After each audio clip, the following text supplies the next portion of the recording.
Another week in the NFL schedule is nearly complete, and Contending Football is back in the huddle. We're taking your phone calls at 855-908-5668 and reacting to the biggest stories from this week's games. Tweet us now at The Contender and catch the show after the fact as a podcast. Simulcasting on the Colorcast app and The Contender, this is Contending Football. All right, good afternoon here on the East Coast. I am James Flippin, getting you all ready for the 1 o'clock, 4 o'clock, and Sunday night football games here on Week 5 of the NFL. It is The Contender. I am James Flippin, and you could call the show today at 855-908-5668. Our first ever pregame version of Contending Football. We'll take you right up to the start of those 1 o'clock games as we roll along here for the next hour. We'll also check in on what's already happened in the NFL today with the New York Jets and the Atlanta Falcons squaring off at Tottenham Hotspur Stadium in London. So we'll get you caught up on that. We'll talk a little bit about what to expect here today as we roll along. And, you know, there's a lot of games that we want to focus on. One of them in particular will be the 4 o'clock slate between the Dallas Cowboys and New York Giants, being played in Arlington, Texas. Mike Montone of SiriusXM, the Jim and Sam show, he'll join us. He's a Cowboys fan, so we'll get his perspective on the game. And then, you know, later tonight, Sunday Night Football, Bills-Chiefs, that could be the game of the week. Obviously, AFC Championship game rematch, and could be, you know, a preview of anywhere in the AFC playoffs. Those two teams might mate up. And, you know, the Chiefs have not exactly set the world on fire here to start things off. It's not that they've looked bad per se, but 1-2, 1-1 at home, you know, it's not like they've come out of the gate hot as a pistol. So we'll talk a little bit about that Sunday night game. And keep in mind that the phone lines are open here. You can call the show at 855-908-5668. We're broadcasting on The Contender today. No Colorcast. My apologies to our Colorcast fans, but The Contender, download that app. It's The Contender with a K. We do localized sports content, and we do it 24/7 with no commercial breaks. And you'll want to check that out, especially if you're a Washington, D.C. sports fan or if you're a Chicago sports fan. And don't worry, we'll get into in depth the Bears and Raiders and also WFT and the New Orleans Saints coming up. The Jets, by the way, just scored a touchdown, cutting Atlanta's lead. And right now it is 20-5 Atlanta, with the Jets lining up to potentially go for 2 here. It looks like they will. They're in the huddle, and that would bring them within a field goal. So we'll keep you updated on that. But like I said, Saints WFT, we'll talk about that. Huge game for both teams. You know, you can't ever say a season is sort of defined this early on, but definitely a huge game for both teams, as the Jets do get the 2-point conversion. A pass out in the flat to Jamison Crowder, getting the 2-point conversion for those Jets. So not over in London, still just under 7 minutes to play, and the Jets now trail by a field goal after the Michael Carter touchdown. So keep you updated on that as we go. Also, like I said, the Bears and Raiders game, that'll be one that we focus on.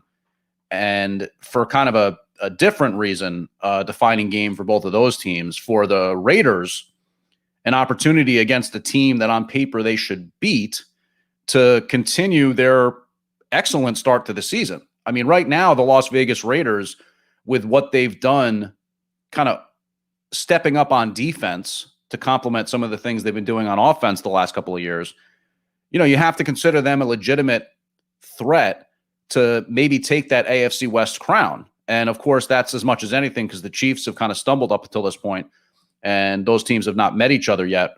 That'll be a big game in this year. But we look at the 1 o'clock games, 855-908-5668, 855-908-5668. One of those games being Packers-Bengals in Cincinnati. And, you know, the pressure is going to be on the Bengals offense here to keep pace. And really, as much as anything, try not to fall behind early. We know that Joe Mixon, the star running back for the Bengals, will be playing, but he's banged up. He's got a bad ankle. You know there's going to be plenty of Samaje Perine and maybe some Chris Evans filling in out of the backfield for the Bengals. And as far as their other offensive weapons, you know them well. I mean, Tyler Boyd continues to play well for the Bengals out of the slot. Jamar Chase is putting together what could be a Rookie of the Year campaign up until this point.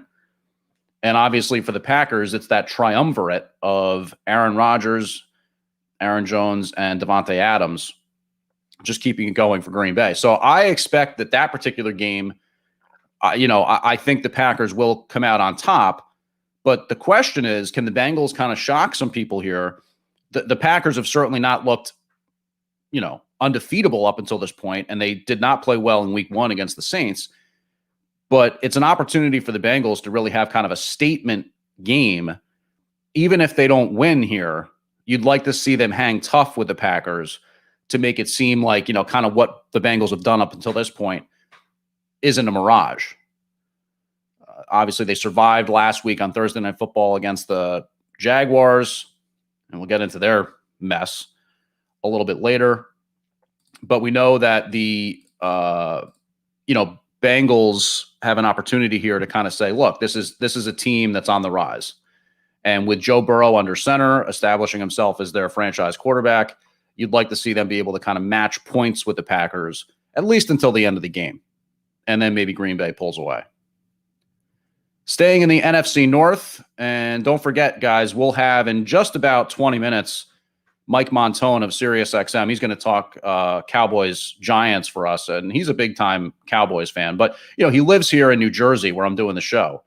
So he's certainly heard plenty about the Giants, and you would think kind of has some insight on them. Me being a Giants fan, he and I can kind of go back and forth on that. But staying in the NFC North, Lions and Vikings playing in Detroit, two teams that kind of feels like neither one is going anywhere, to be honest with you. Minnesota comes in at 1-3.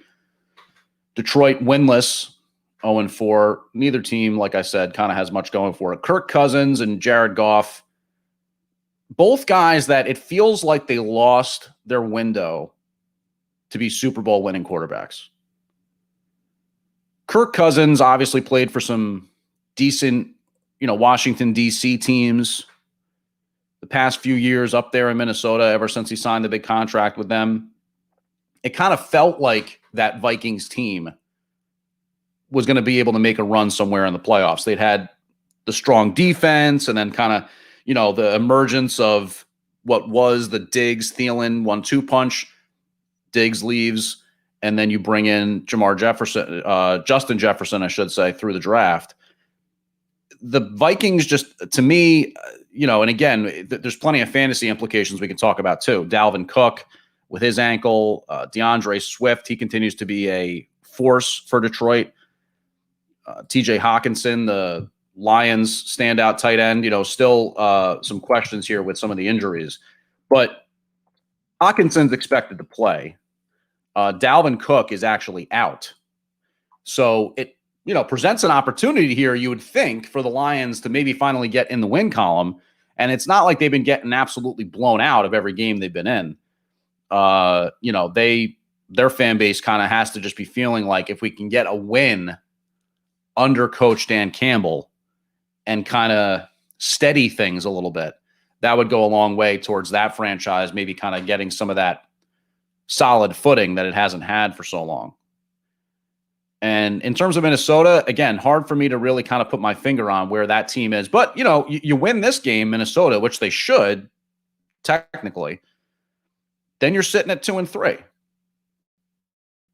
In an NFC and, all that kind of stuff, way too early with all the football that's still left to be played to say what's going to happen on a wild card side or whatever. But, Minnesota is a team that kind of feels very middle of the pack. So this is a game that for them, if they don't win, you start to say this Minnesota team might kind of stink. And we'll have to watch that. But, with Dalvin Cook out, I would expect that means you'll have plenty of Kirk Cousins throwing. And if you have Thielen or if you have Jefferson in your fantasy team, then you probably feel pretty good about that. Broncos Steelers, another 1:00 game. Now this one could be pretty ugly offensively. Denver has an elite defense. And, kind of knew that going into the year, but they've definitely shown it. And Big Ben Roethlisberger, hate to say it, but it's almost like the guy can't throw the ball down the field anymore. I mean, for years, we've been used to seeing the high power, high flying nature of that Steelers offense as driven by the big right arm of Ben Roethlisberger, and also, plenty of explosive receivers over the years. But it's not the same there, and we've kind of seen that slowly happening in real time for Ben Roethlisberger, where, it was potentially some of the injuries that zapped him of some of that. And for the longest time, his athleticism, he was a guy, I think, that as much as anything kind of like ushered in that modern era of guys that it's not necessarily just being mobile, as in mobile to run the ball down the field like a Lamar Jackson or, Michael Vick or something like that. But this is an opportunity to break pockets, extend plays, stiff arm somebody, get outside the tackle box, hit a big throw downfield on a broken play. Obviously, that's just not part of Ben Roethlisberger anymore. And, the Broncos offense, that's challenged in its own way. We do know that Teddy Bridgewater, after going through concussion protocol, is going to play today. So it's not as if we were looking at a Drew Lock start here and the Pittsburgh Steelers just, absolutely licking their chops. But the Steelers, obviously a traditionally strong secondary, but they're not as good as they have been. They're still a solid defensive unit, but it's not like this is a absolutely lockdown defense. I still think overall this is just going to be one of those kind of ugly games, probably a lot of punts. Feels to me like a 17-14 game.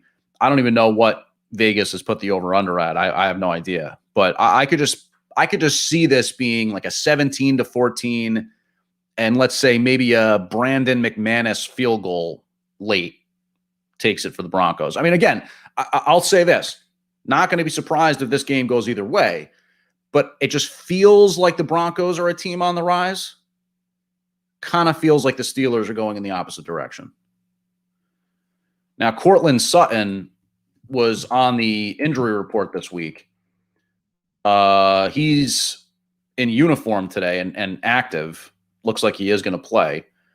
Melvin Gordon going to play for the Broncos as well. But an interesting note this week, as far as the Broncos are concerned, it looks like they might get Jerry Jeudy back sooner than expected. If you remember, in week 1 against the Giants, he suffered an injury, and he's going to be out for, originally they said probably upwards of like 8 weeks.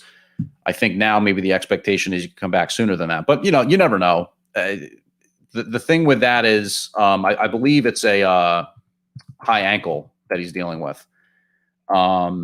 And those are really tough to kind of make sense of. I don't know enough about it from like a medical perspective, but I believe it has something to do with the tendon and what gets injured and what gets sprained, and not a lot of blood flow going towards that.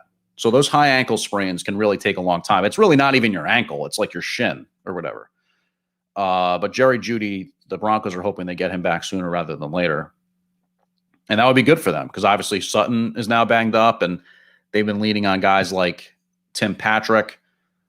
You haven't necessarily seen, at least from what I can remember, have noticed on the stat sheet, Noah Fant at tight end really take games over.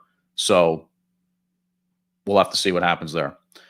Checking in on Falcons Jets. The Falcons, Mike Davis fighting for the goal line. Is he in? Yes.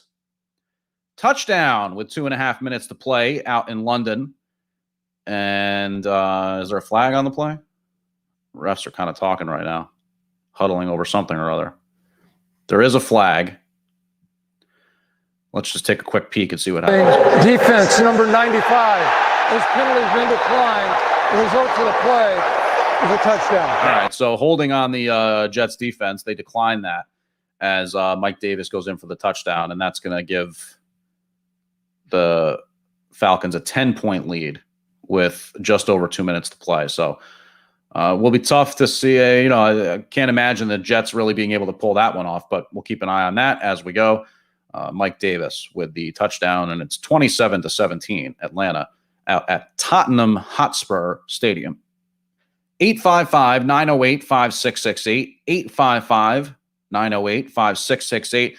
You can follow us at The Contender on Twitter. That's The Contender with a K, and we'd love you to download our app, which is free. It's commercial-free sports talk 24/7. And our two base cities right now, the two cities that we're providing content for, are both Chicago and Washington, D.C. And stay tuned because we will get into the WFT Saints game, and we'll talk about the Bears-Raiders game as well. But let's stick with some of these 1 o'clocks as we roll along here. In just about 15 minutes, we'll talk with Mike Montone of SiriusXM about the Cowboys-Giants game. Inter-Florida battle between the Tampa Bay Bucks and the Miami Dolphins. The Bucks hosting the Dolphins today. So looking at west coast of Florida versus South Florida. The Dolphins making their way through what's a murky quarterback situation for them. Tua Vailoa is hurt. Jacoby Brissett, not really a long-term dude for them, a career backup up until this point. Interesting to watch and see what happens with the Deshaun Watson situation in terms of how that connects to the Miami Dolphins. There was some rumors that could be a landing spot for Watson, that they were interested in bringing Deshaun into Miami, and that was even when Tua was healthy. Not exactly a vote of confidence towards him, but that being said, we've seen what Deshaun Watson can do in the National Football League for an extended period of time now. And you got to expect that most teams around the NFL would look at him as an upgrade as compared to what they have. And, it's a weird situation with Deshaun Watson. I'm not even going to pretend to really know that much about it. He was accused by several massage therapists of acting in an inappropriate manner. Basically, I guess he went to some of these massage parlors and or invited the women to his home or whatever it may be, and he may have been under the expectation that there was more to it than just the massage. And then what gets a little bit murky is it sounds like Watson at times was meeting with women who were providing some of those services. So did he get confused? Did he get upset when he found out that it was not some sort of a rub and tug situation? Did he then get aggressive with some of these women? That remains to be seen. I don't even know if there's actual criminal charges involved, but he's certainly looking at a number of lawsuits and stuff like that. So, in terms of what's going to happen with Deshaun Watson, tough to say. Obviously, the National Football League has kind of changed and tried to reform its image in terms of how they deal with players who are accused of improper contact or improper conduct with women. So that makes the Watson thing kind of sticky because did he sexually assault these women?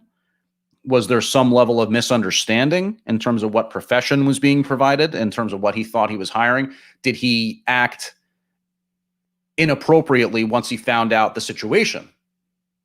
This is a legitimate massage, sir. I don't do that kind of thing. And then he kind of freaks out. All that remains to be seen, but we've gone down a rabbit hole on that one long enough. For now, it's the Jacoby Brissett show in Miami. And Tampa Bay is not exactly at full strength. Antoine Winfield Jr. and Rob Gronkowski will both be out. Now, on the offensive side of the ball, the Bucs are not lacking for weapons. And, they didn't have Gronkowski last week, and obviously they still managed to pull off the win up there in New England. But something to look at and something to sort of pay attention to here as a football fan and as it connects to this particular game between Tampa Bay and Miami. Let's say Tampa Bay wins, and it's not a huge leap to suggest that they would beat the Miami Dolphins, especially playing their backup quarterback. Tampa Bay could be kicking off pretty epic win streak here just kind of as it plays out on paper, let's say. They took care of business. They beat New England in that epic Sunday Night Football game last week. Some had kind of bandied about the idea that the Bucks could run the table this year and pull off that perfect record that the Patriots were denied back in 2007. But the loss to Stafford and the Rams eliminated that possibility.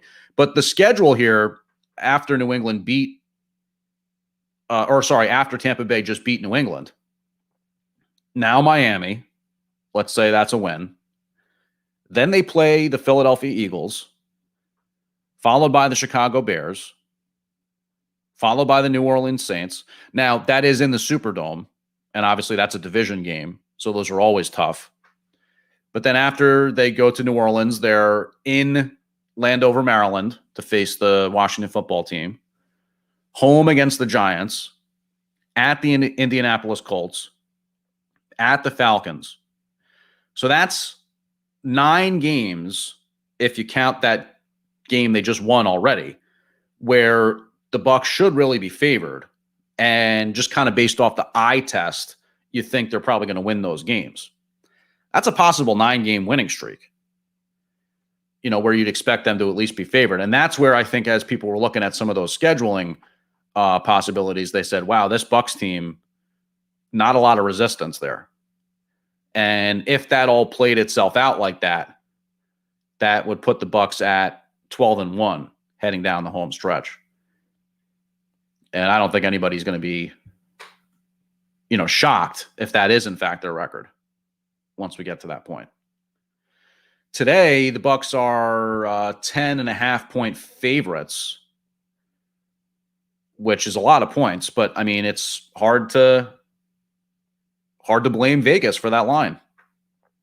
By the way, we mentioned the Broncos and Steelers earlier and how I could just see that being like a really ugly game. It looks like the odds makers kind of agree because, I mean, they have that over under at 39, which is like crazy low for a football game. I mean, you almost never see over unders in the 30s.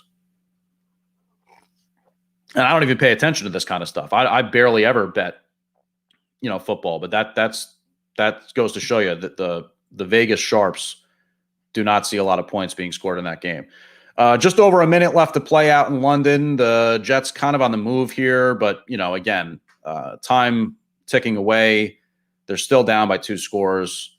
Now under a minute to play. Kind of looks like they're just kind of trying to get some things going here.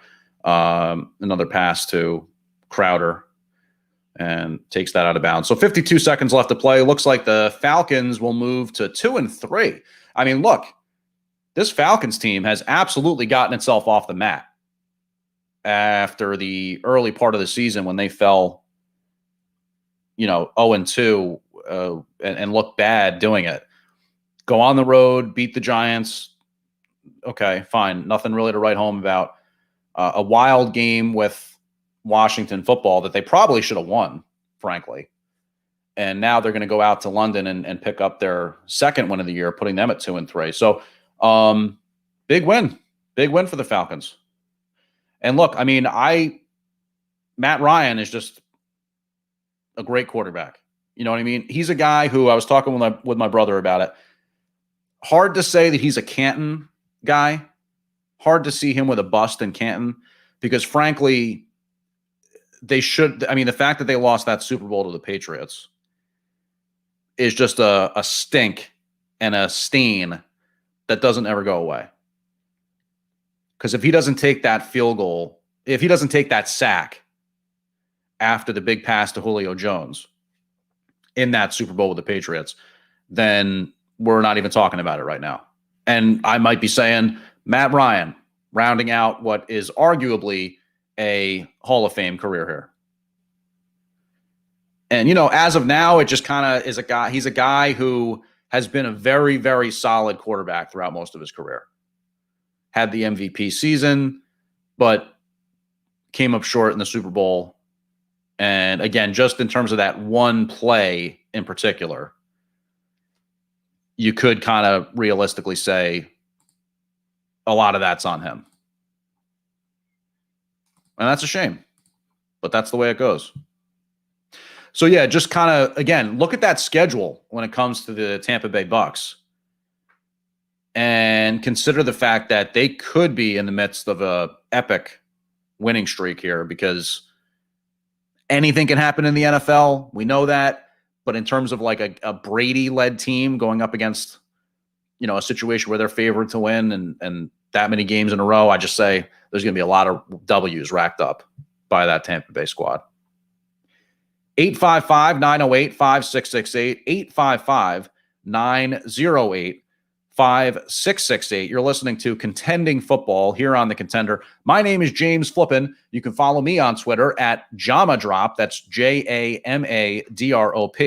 And definitely interact with me there. You can also tweet at Tender. That's The Contender with a K. And download our app. It's a totally free, commercial-free sports talk app that covers localized content in both Chicago and DC, but also a bunch of national stuff, especially here on the weekends. You're hearing this show right now. It gives us an opportunity to kind of cover some of these other fan bases that we will be coming to you eventually with the Contender brand. But for the time being, we're in DC, we're in Chicago, and it just so happens that both those teams have big games today in a different way. For the Bears, this is not necessarily a situation where we're thinking, oh, get them back into the playoff hunt here. But what we do want to see is Justin Fields go out there and continue his progression. And, listen, as a guy who's just kind of following from afar and very plugged into this Chicago situation right now, who needs a big day is Matt Nagy. Matt Nagy needs to put together a game plan that some way, somehow matches wits with John Gruden. And some way, somehow gives the young signal caller and then, named Justin Fields, gets him involved in a big way in the offense today and makes some big plays, overcomes the loss of David Montgomery, all that stuff. And we'll get to that eventually. But the first game I was going to mention, before we get into the Cowboys-Giants with Mike Montone, is this Saints WFT game. Now, you don't even necessarily have to look for the narratives per se to figure out why this is a huge game for both teams. The Saints and Sean Payton are furious having lost at home to the Giants. And I'll say this as a Giants fan, we're about to get into that Dallas Giants game with Mike Montone. But, that was a game that at home, long layoff with the Superdome after Hurricane Ida and all this kind of thing. You expected the Saints to win that game. And, partially as driven by the outstanding play of Daniel Jones, the Giants were able to pull that off and win in overtime, and tough one for the Saints.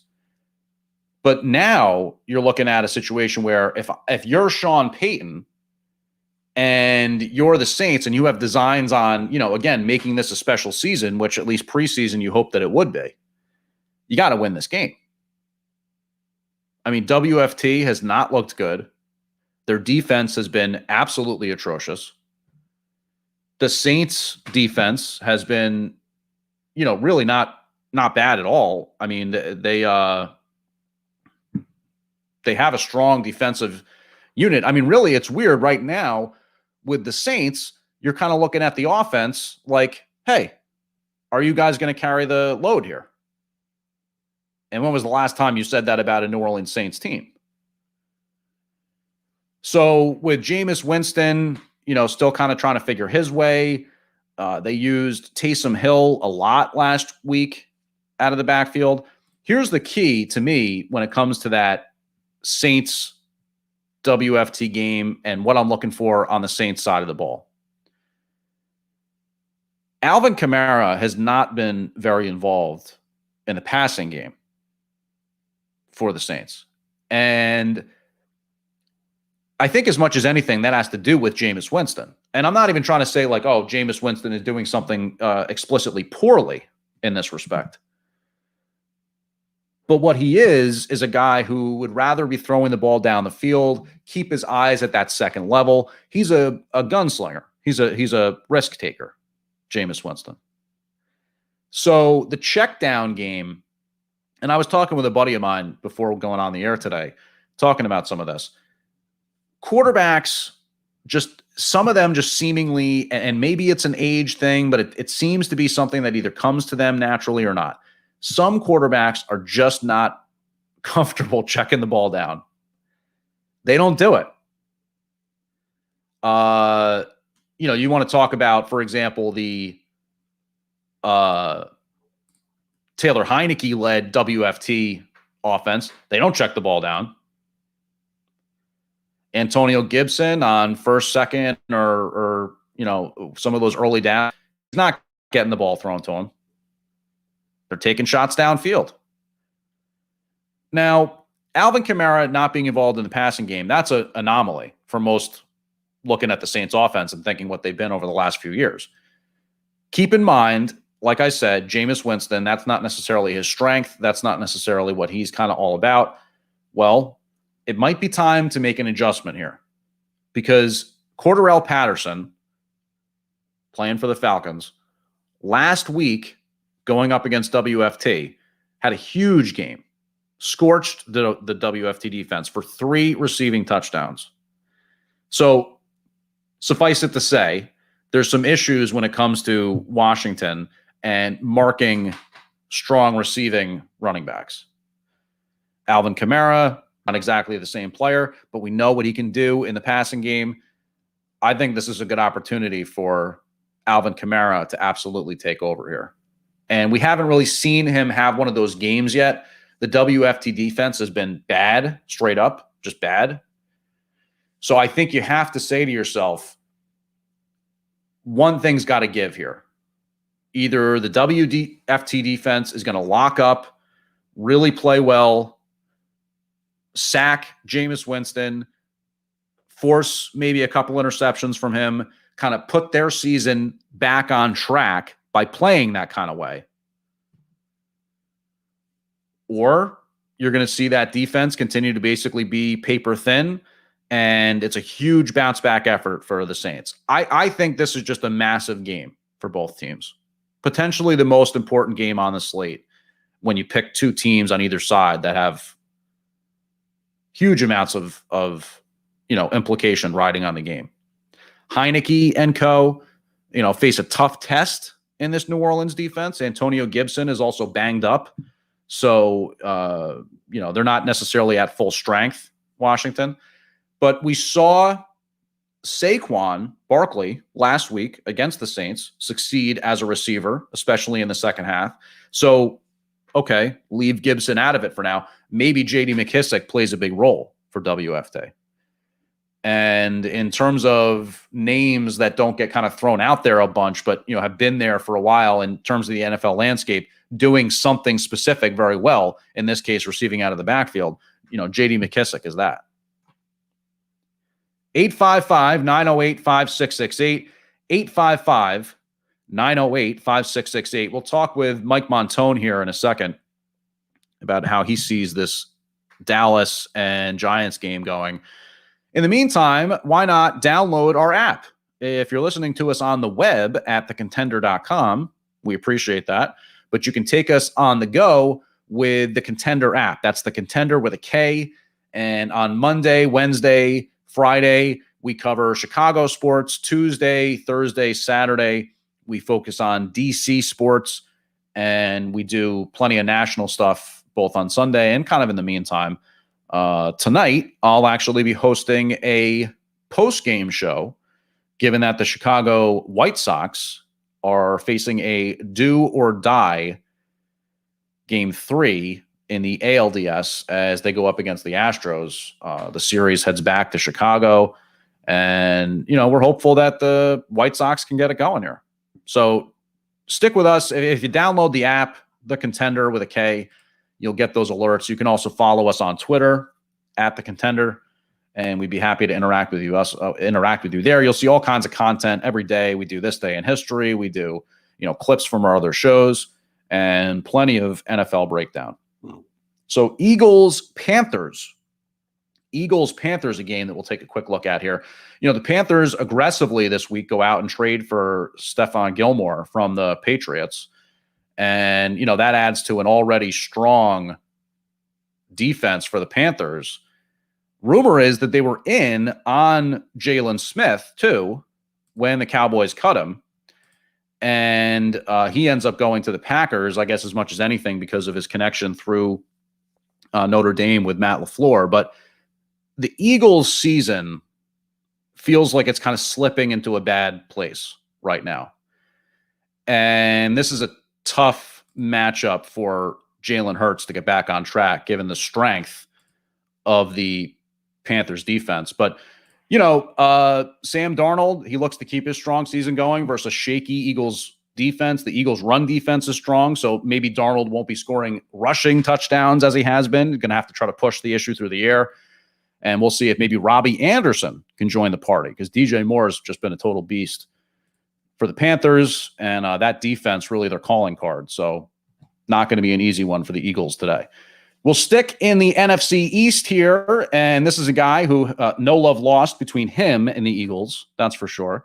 And, of course, as a Dallas Cowboys fan living in the Northeast, probably not no love lost with the Giants either. So we talk now to Mike Montone, good buddy of mine, a broadcast school alum, as a matter of fact, and also a longtime co-host with me on my other podcast. So, Mike Montone, how you doing this morning? Yeah, I'm going to be honest. Of the two, can you hear me? You sound great. I got you loud and clear. Fantastic. Of the two fan bases, I do find the Giants to be more irritating. Really? As compared to the Eagles? What makes you say that? The Eagles are they're a bunch of obnoxious brutes. So there's kind of an entertainment value to it.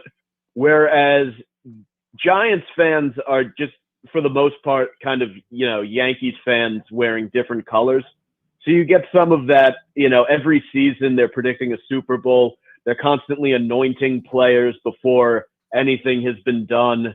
And if you point any of this out, they tend to get very, very cranky very quickly.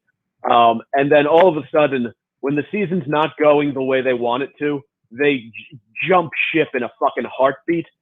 And then when the team peels off like 2-3 wins in late November, early December, they hop right back on. So it's just a very, they're just, a bunch of, douchebags. Yeah. Front runner, I guess you would say, as much as anything. Yeah. It feels like that. Well, look, us Giants fans have not really had much to be crowing about or excited about anytime recently. So I think probably 9 times out of 10, it's been a lot of those like kind of giving up on the season early. That's what you're saying, is like not a lot of loyalty during kind of like tough times here. Yeah, but like, the Jets, who are kind of perpetual losers, their fan base is, it's like the Mets. Like they bring this weird dedication to a middling at best product. Yeah, no, that's definitely true. And the Jets, unfortunately, more of the same for them out in London today. They fall by a touchdown, 27-20, 1-4 on the season. What do you think of this kid, Zach Wilson? You think that he could be, maybe finally the franchise guy there with the Jets? I haven't been paying much attention to their team just because there's been so much going on down in Dallas, and obviously there's a division rival, right here being covered by the local outlets. So I tend to pay more attention to what the Giants are up to locally. So let's talk about that game. Obviously, for the Cowboys, it's been a great start to the season. Dak Prescott looks to be, not only healthy as far as his ankle and all that kind of stuff, but any of that shoulder problem that he was having preseason, has not really been a concern. The Zeke Elliott, Tony Pollard 1-2 punch has been just devastating for teams. And, we know all about the weapons they have through the air. CeeDee Lamb rounding into his own. Now even Dalton Schultz is kind of continuing that legacy of Cowboys tight ends. And I'll tell you this much. Not only am I going up against Schultz in a fantasy game this week, but I'm pretty sure a Cowboys tight end has scored a touchdown against the Giants for like 27 straight games. So I'm pretty confident that at least is going to happen. But I mean, what do you see with this Cowboys team? Obviously the thing for them has been the defense the last couple of years, but give me your take on that Dallas squad. Well, yeah, that's what I was going to say, is that they have all these offensive weapons, but we've run into trouble on the defensive side of the ball in recent memory. So Dan Quinn has just been like a fucking godsend for them.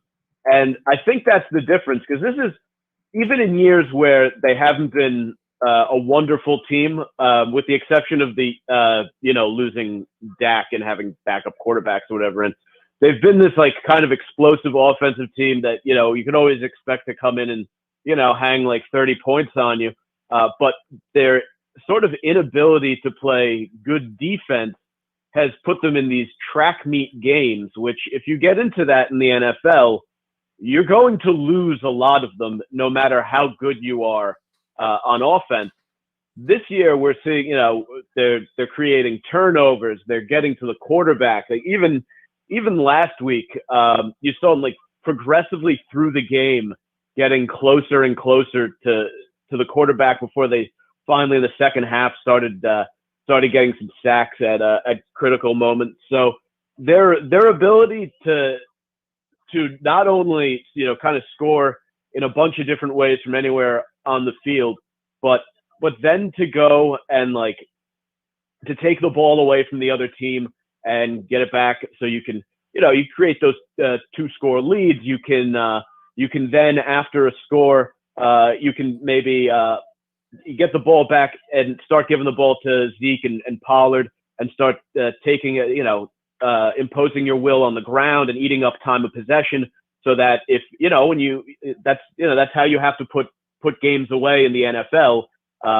You don't want quick drives in the third and fourth quarter in the NFL. You want to eat up a lot of clock.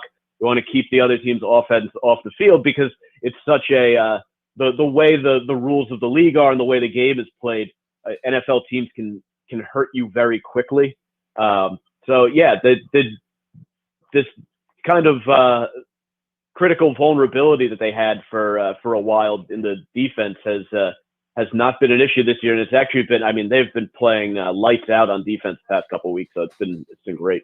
And that voice you're listening to, Mike Montone of Sirius XM, the Jim and Sam show, and he's a big Cowboys fan. And basically, I think some of the issues the Cowboys have had over the last few years, as much as anything, it's really been secondary based. They haven't had a strong secondary.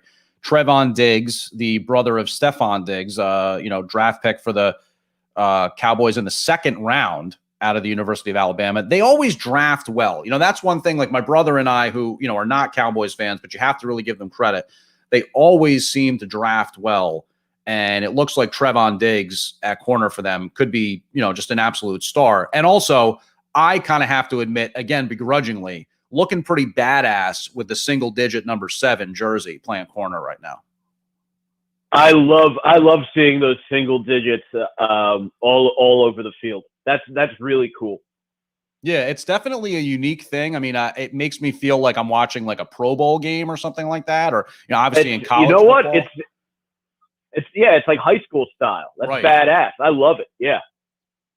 Definitely much agreed on that. So again, we're talking with Mike Montone. So you tell me, how exactly do you see this game going today? Do you think the Cowboys just kind of like road grade the Giants? Do you think that it's going to be one of those traditional, the kind of teams like they play down to each other almost, or it's close for no damn reason because it's the NFC East? Daniel Jones has been looking better this year. How do you see this game going today? Predicting the NFC East is incredibly difficult. You always, whether you're the Cowboys or the Giants, you're going to show up to play your division rival, ready to knock them off. Like you don't get, there are games, you get up for every game when you're playing football because it's a violent game, but when it's a team that you hate, you get up for the fucking game. So I don't, I think the Cowboys are, at least, on paper, I think they're a considerably better team, and I think they're a better, if I look at Dan Quinn in a chess match versus Jason Garrett, I like Quinn. But then again, Jason Garrett knows the Dallas Cowboys. He knows guys on the team. He knows their strengths and weaknesses. Right. They see each other twice a season. So NFL, any given Sunday, any team can win. I think the Cowboys should win, but saying that with an NFC East matchup, like if you think you can make a surefire prediction in an NFC East matchup, you're a fucking idiot. Yeah, no, I totally agree with you, and I think that there was a lot of kind of like shade thrown the division's way last year, and for obvious reasons with the records that they put out there and all that kind of thing. But you being an NFC East fan, it's kind of like the AFC North or something like that. Like those teams, even when they're not really that good, they play each other hard. The games are violent. They're hard hitting. It's good football in that respect if you like it. That's kind of what I'm hoping for today. I just hope there's not a lot of penalties. Nobody gets hurt. Lots of good football. Classic Cowboys Giants. That's what I'm looking for. Yeah, I would say the Giants' best chance to win this game is they have to create turnovers. Because the Cowboys are very good, as explosive as they are. The Cowboys are also very good at time of possession. Yeah. They know how to eat up clock with a drive. Right. So if you're the Giants, you want to interrupt that. You want to create turnovers, 3 and out. And then the other thing is that I think that offensively, what I've seen out of the Giants, their big strength is the big play ability. Like they don't seem great. And correct me if I'm wrong at like marching down the field. Yeah. But they seem very adept at getting chunk plays, especially with Saquon.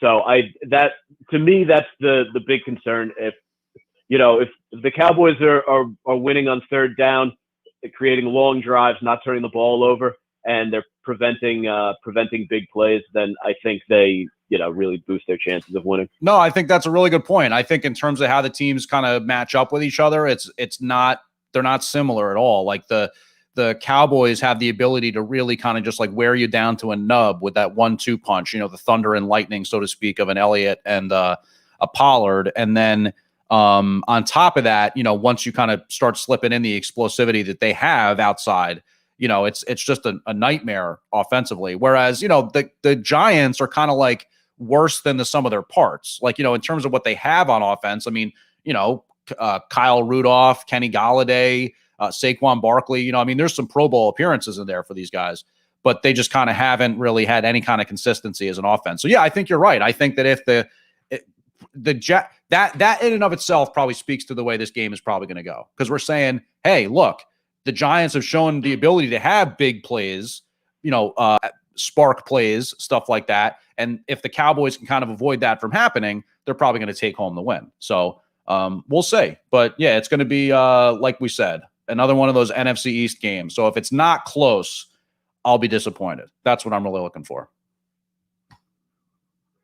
Yeah, and I mean, look, the Cowboys definitely have the ability to do that. So yeah, they could. I've just loved watching them on offense this year. They can just hurt you from anywhere. Yeah, no, they are. Look, I mean, I'll say this much. I'll leave it at this.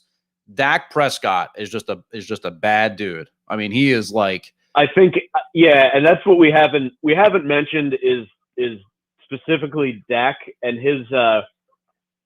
What I love about that guy is you can tell he prepares. Mm-hmm. Like his focus is on winning the next football game. Like there's a real kind of almost like a Belichick thing going on, right? With him, where it's like all we're worried about is next week and this week's game that he's playing. And for him, they haven't, it hasn't been talked about too much apparently around Dallas. Is what they're saying, but I have to think that, I think it was a year, as they said 364 days ago when the injury happened.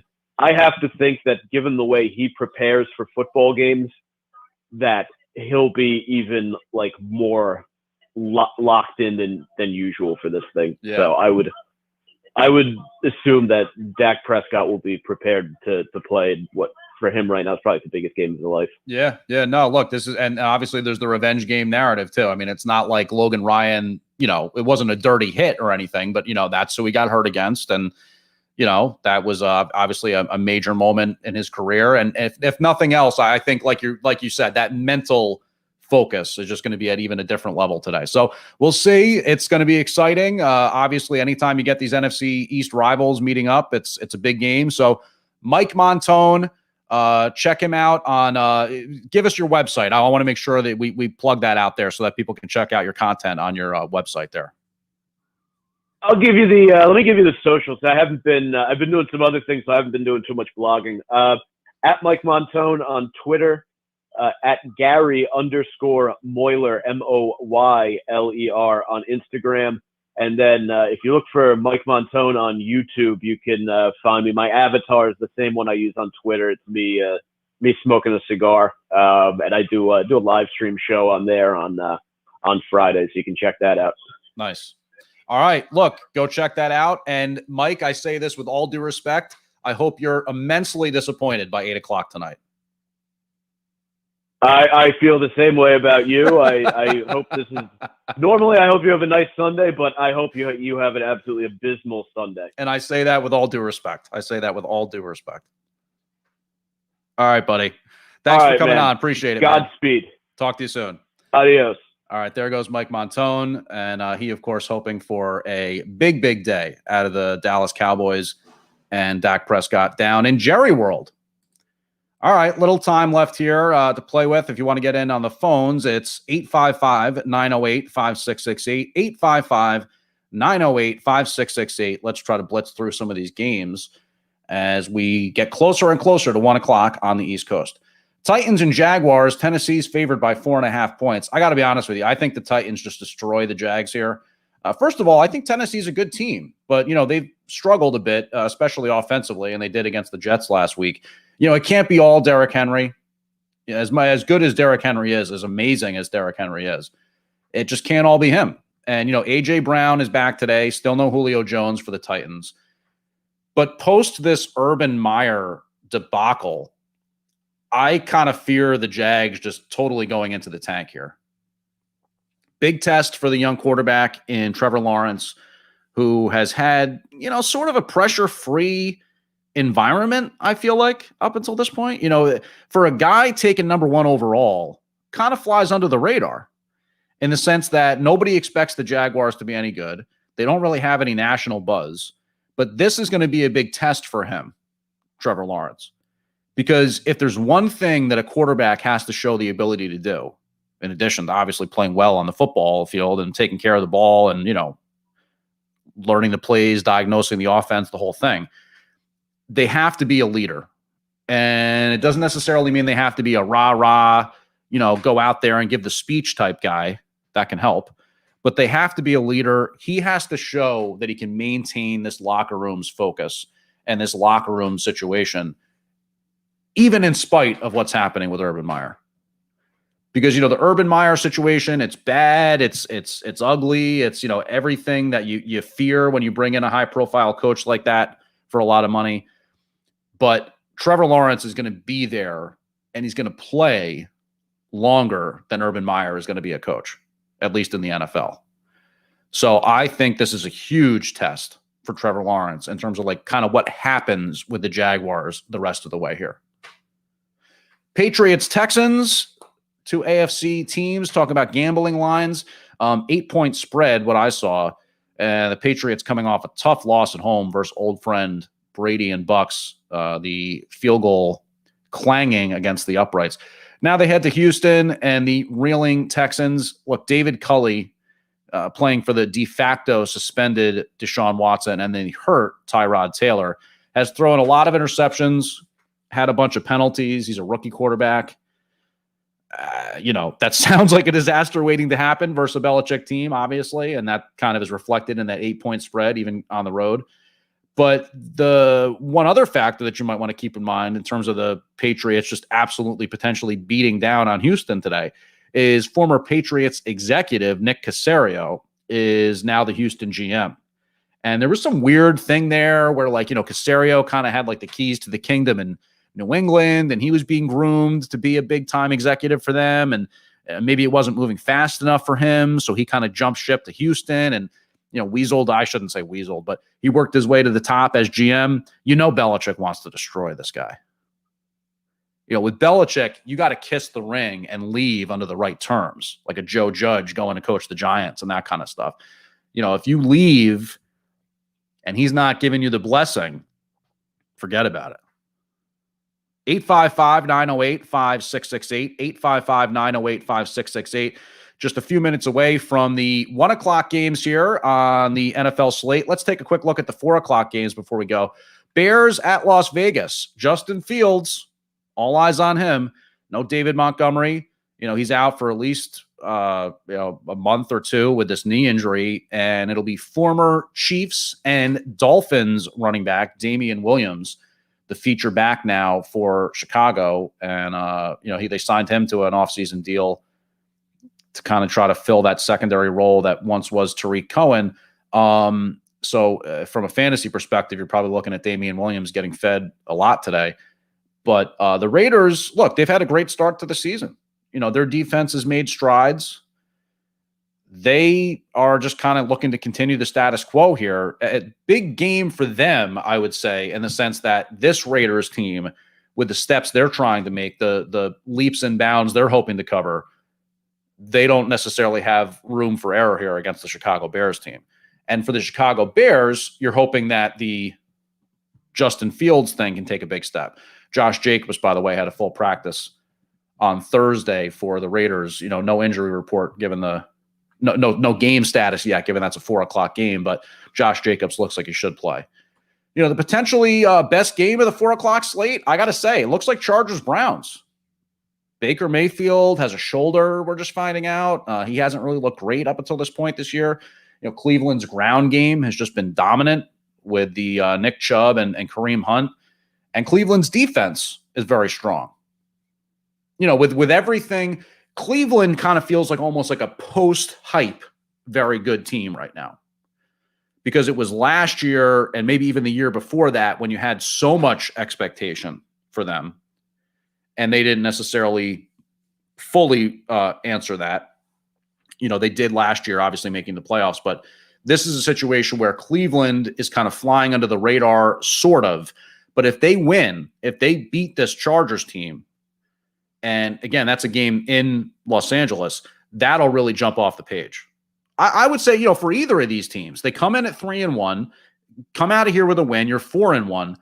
That's a big jump off the page type win. So big game for both teams. The league chatter, the morning talk shows and all that kind of stuff, that will absolutely center on either the Chargers or the Browns, depending on whoever wins this game. And then very similar in terms of where the narrative goes, you're talking the Cardinals hosting the 49ers in the divisional game. The 49ers are 2-2.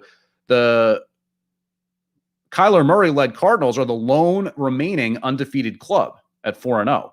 Arizona favored by 5 points. Their games, the offensive game has been electric with Murray, the throw-run combo. James Conner, formerly of the Steelers, kind of solidifying their background. Just a ton of weapons. But the Arizona defense has been kind of suspect. So this could be the first in many years of great matchups between Trey Lance and Kyler Murray, as Trey Lance, the rookie for San Francisco, gets the start. And we'll check that out. Appreciate you joining us here on Contending Football. I'm James Flippin. We'll catch you next week.